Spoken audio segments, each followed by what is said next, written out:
Rashtriya Swayam Sevak Sangh or RSS was founded in India in 1925 by Dr. Keshav Baliram Hedgawar as part of a movement to free India. This became the world's largest volunteer organization concerned with the welfare of mankind. The aim of the RSS is to organize society to work effectively and efficiently for world unity and human welfare, and also to ensure the protection of Sanatan Dharma. As Hindus moved outside India, the Sangh too took root around the world. Internationally, it became known as the Hindu Swayam Sevak Sangh. This year, HSS South Africa celebrates its 20th year in the country. In a special Sadhana documentary, we take a closer look at the HSS and its work.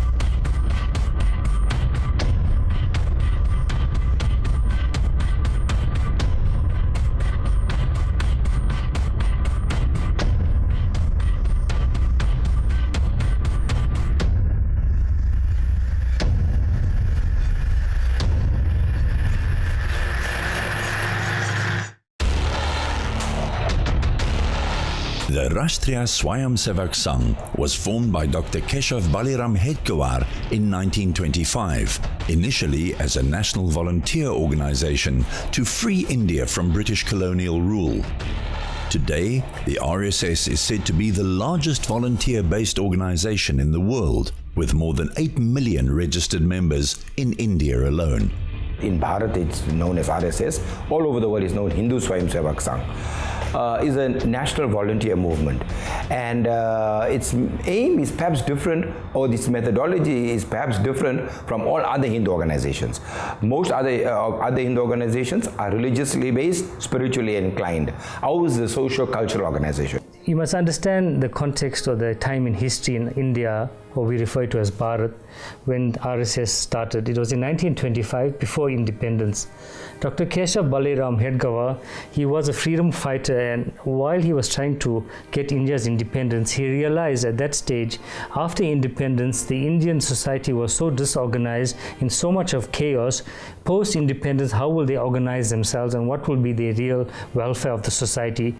The force of British rule in India saw communities across the country divided along the lines of caste, kingdom and clan. Dr. Hedgawar saw the need to create an organization that would reunite a divided, demoralized nation and restore a sense of national Indian pride. Since then, the Sangh's primary work has been to unite people and respond efficiently and effectively to the needs of society. The idea is to make sure that Hindus are united and Hindus remind themselves of the grand legacy from which we come. It is an affirmation of how proud we should be as Hindus, as individuals, the legacy of Bharat Mata, exactly where we come from, what we have within us. And when we are involved in organizations like HSS South Africa, it gives us a place to clearly become a useful part of the world, become agents of change. In South Africa, the Sangh first took roots in the early 1970s, though on a very small scale. But by 1988, Sangh-inspired activities began to grow and soon developed into the formation of the South African branch of the RSS, called the Hindu Swayam Sevak Sangh of South Africa. Sangh-inspired workers were very instrumental in the World Hindu Conference that took place in 1995. And thereafter in 1996, Hindu Swayam Sevak Sangh, on the auspicious day of Vijayadashmi, was formally formed to commence its work activities in a very structured and formal manner.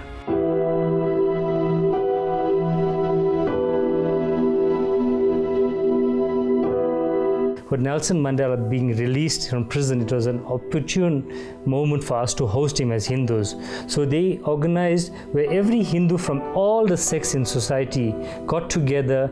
More than 30,000 Hindus participated at the Chatsworth Stadium under one venue. It was a defining historic moment of Hindu gathering in South Africa. It had never happened where Hindus from every sect in every town in South Africa got together under common banner of Hinduism. But what is important more than anything else, if you travel the length and the breadth of the country, the places where people have come for the World Hindu Conference and where we had what they call Jana Jagaran Abhiyan, where there was a mass publicity campaign, an awareness and awakening campaign done by very well-known and very influential people who have come from India.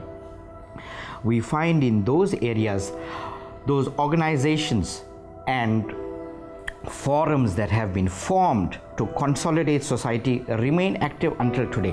Whether it is in the Western Cape, we have the Hindu Association of the Western Cape, or whether it's the Midlands Hindu Society, or an organization in Stanger, or the Hindu Coordinating Council of Gauteng.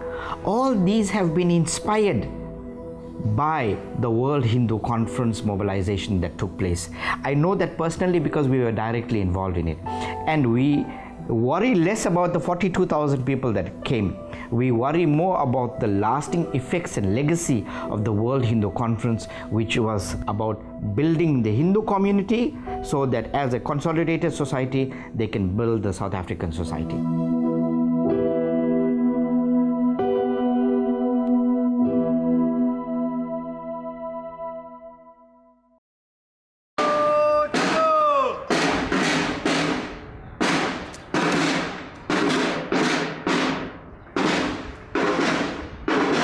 Dr. Hedkowar developed the Shaka system, where Swayamsevaks would gather for an hour every day on the field and engage in a range of activities aimed at character development and growing a sense of Hindu pride and patriotism in the minds and hearts of youth.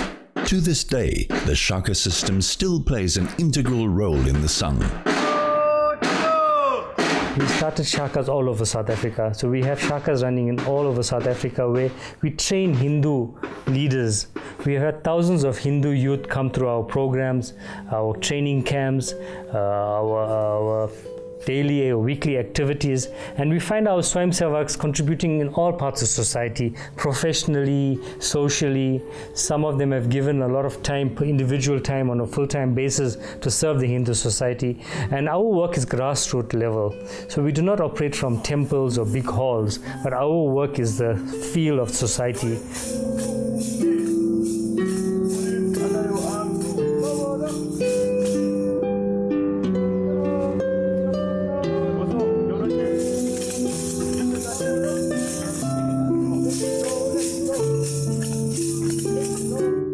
Shaka itself, the Shaka is divided into aspects of holistic development.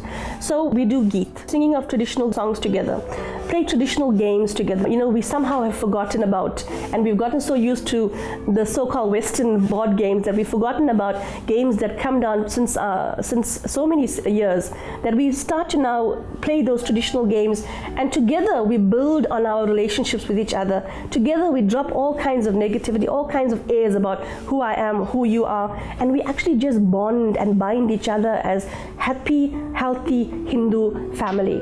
And the beauty of Shaka is that it gives you a platform, because it's regular meetings.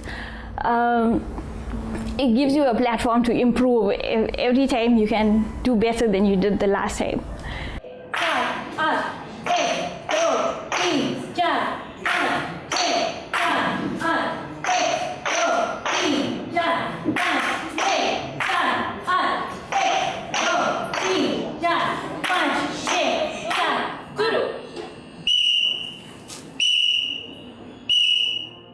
The fact that it used very unusual character building, personality development activities and traits It's outdoor in nature, to experience the beauty of Mother Nature, to play on the ground, fathers and son mixed together. And then we take it to one step level. The type of activity we use creates the impression as though it is radical or perhaps militant. Now that is sad, because all they are doing is using these very interesting activities to develop the self. If you want to develop the self physically, emotionally, intellectually, socially, etc., then you have to create very innovative techniques, etc., to stimulate those growth. So in that way, I started off slowly doing Geet, and then taking being Mukhya Shikshika in Shaka. So Mukhya Shikshika is the person that will have to arrange the activities that's going to happen in Shaka. So also taking small groups. Gana is groups of individuals for Khel games, traditional games. And that kind of thing helped me to feel more confident that, okay, I had something to contribute. I was able to facilitate those sessions.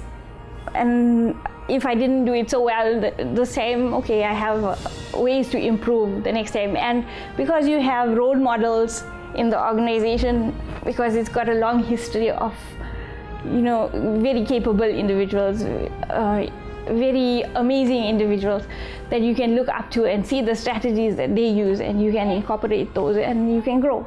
Human nature is such that, as we always explain, that we are like monkeys. We run here, there and everywhere.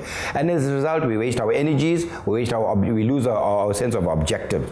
So basically what it is saying is, through the different strict discipline methods, we'll be able to enhance the quality of our life.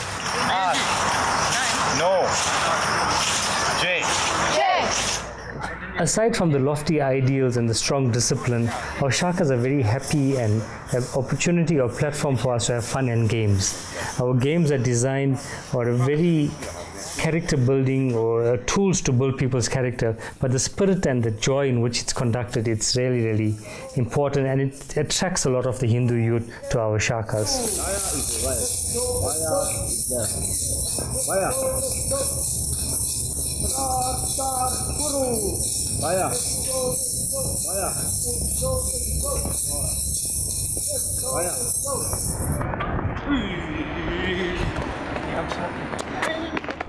The Bhagwa Dwaj, or saffron flag, is respected as the guru of the Sangh.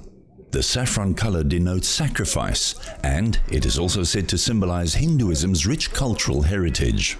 Dr. Hedkewar believed that there should be loyalty to ideals as opposed to loyalty to an individual. When he had started Shaka with simply 5 boys in Nagpur, he had proclaimed very, very clearly that he is not going to be worship of the leader. And this was very important, because he even mentioned leaders themselves can have faults, etc. And so the Hindu Dwaj, the flag that you see on the chariot of Lord Krishna on the battlefield, the orange, the saffron, is our guru. We have a special day dedicated to the guru, and it represents all things Hindu. And all noble values, one of sacrifice, one of tolerance, one of understanding, one of love, one of enlightenment, awareness, all positive qualities. So we attribute and we respect our Dwaj when we hoist our Dwaj at our Shaka and dehoist it. So great reverence is given to this flag because it has been flying the flag of Hindu Dharma for centuries. The reminder is that I am Hindu, irrespective of how I worship and my personal capacity. So when we come together and when we meet as Hindus in our Shakastan or in any of our projects that we are actively engaging in, I am Hindu. Whether I am Vaishnavite, whether I belong to Satya Sai Baba, whether I am a Shaivite, whoever it is, that is my personal worship. But we need to stand as Hindus together. And this is the success of Hindu Sevika Samiti, Hindu Swayam Sevak Sangh. Undoubtedly, the cornerstone of character-building qualities lay in the fostering of discipline. The drill-like formations, the military-like precision of its training programs, and also the massive impact of its volunteers when responding to any crisis and in discharging their duties, unfortunately also contributed to the Sangh often being misunderstood as extremists, sometimes being labeled in the media as Hindu fundamentalists. The Hindu faith does not have one single text or a single founder. If anything, its fundamentals call from the realization of the ultimate peace, or moksha, and any sect or path in Hinduism, in its own way, directed to this fundamental aim.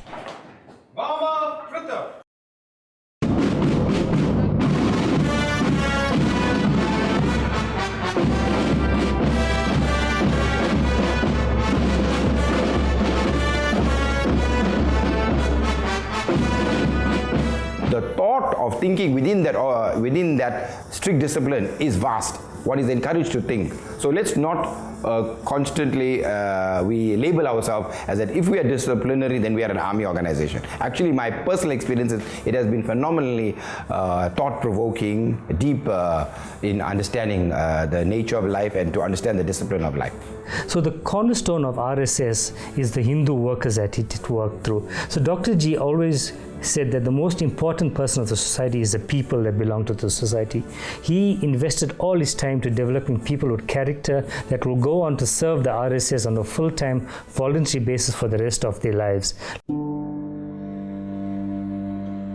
The Sangh saw people from all sectors and strata pass through its ranks, mobilizing for the common cause of dedicated selfless service to the nation. Leaders like the current Indian Prime Minister Narendra Modi have also been linked with the Sangh and have been shining examples of citizens working towards serving the nation. If you analyze their character, their sense of their life, it was nothing more than a sacrifice to the society. They have left everything behind so that they could give everything to the society, so that the society itself is enhanced. So the character of timing, Narendra Modi will see that, about how to be on time, various aspects about cleanliness, how to be ensuring cleanliness, stewardness, how to be up to date with very important aspects of life, how to identify key issues in life and to handle the life, about having complete devotion to what you are doing, do it properly. So these are some of the character traits that has produced one example, and that is Narendra Ji Modi, the Prime Minister of India. So a true Hindu is one who recognizes inherent divinity in everyone. Swami Vivekananda says each soul is potentially divine, and the Sangh has lived up through this ethos. For example, one of the greatest presidents of India was Dr. Abdul Kalam, and he was a Muslim. And who appointed him? A Hindu party, a Hindu political party, which was the Sangh-inspired political party, the BJP. So it took the Hindus to appoint a Muslim president. So you understand the Sangh has embraced this divinity of each people and seen the inherent good in all. The 5 to 6 ancient cultures of the world, the Maoris of New Zealand, the Aborigines of Australia, the Africans of Africa, the Indians of the subcontinent, the Mayan civilization of South America, the Native Americans of America, these ancient civilizations which have come down from times immemorial, they're all pre-Christian traditions. They share such commonality that is absolutely unbelievable. It is our fervent hope and wish that we as Hindus in the country, and we are doing it consistently, are pointing out that there are more similarities, more coming together with our African sisters and brothers of this continent and this country than there are differences. Hindus are only a platform for what the greater vision of Dr. Hedgewar and the call of Swami Vivekananda was. And what is that? It is nothing but our ancient Vedic pronouncement which says, Krunvanto Vishwamaryam. Let us make the entire world noble. It doesn't say make only Hindus noble. And Vasudhaiva Kutumbakam, that the entire world is a global village. This pronouncement of more than 5,000 years back in the Vedas is becoming a reality today. In Bharat, India, apart from the organizing of life, etc., and serving society, whenever there's a catastrophe in terms of natural disasters or human disasters or any form, one is not seeing what color, what religion one belongs to. The ethos of Sangh is to serve the society. In fact, at some stage, our schools, the Ekal Vidyalaya, which some people might know, the single teacher school, is a huge success. It's a model which the whole world is trying to evolve.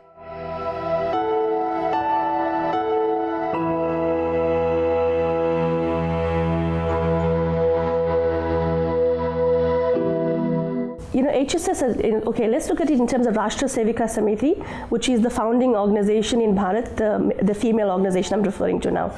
They've now celebrated 80 years. Within that 80 years, the work has spread over 59 countries, where women in the Western world have now fully understanding of what Rashtra Sevika Samiti is. And outside of Bharat, we consider it as Hindu Sevika Samiti. In South Africa alone, the work is such that we are fully aware of local organizations, or local organizations are equally aware as to that there are shakas happening in these areas. These are the women that are involved. These are the young men and senior men that are involved in the community.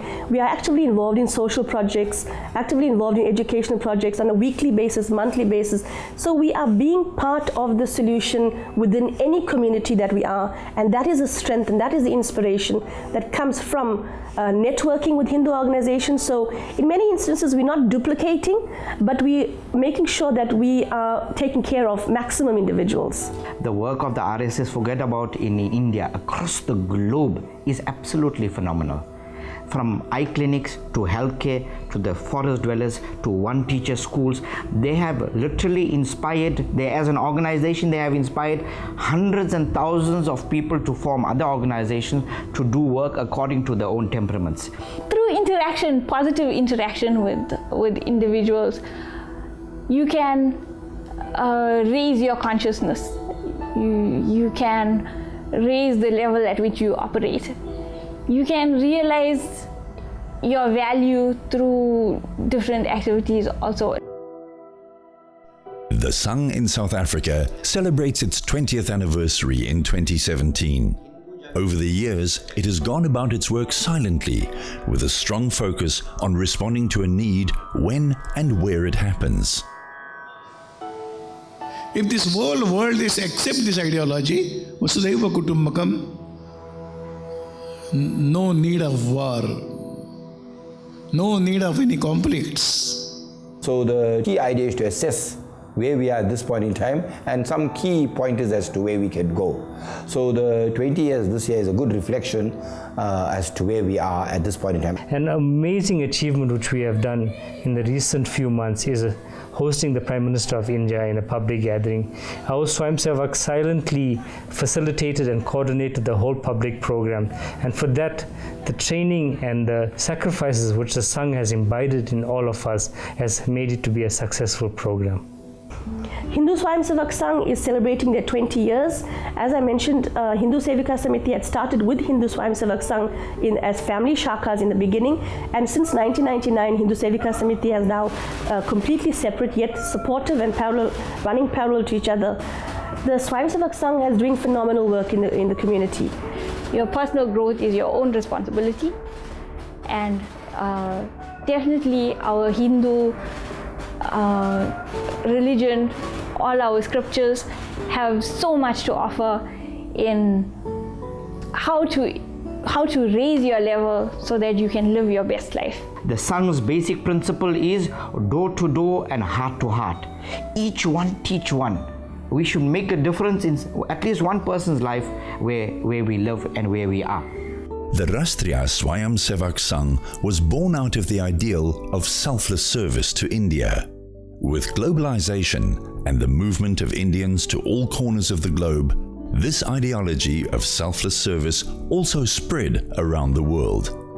The central belief of service to society at grassroots level without publicity continues to be the hallmark of the RSS and HSS as its vision to unite Hindus, not along the lines of race, nationality or religion, but as people who ascribe to the essence of Hinduism, that is, Vasudhaiva Kutumbakam. The whole world is one family.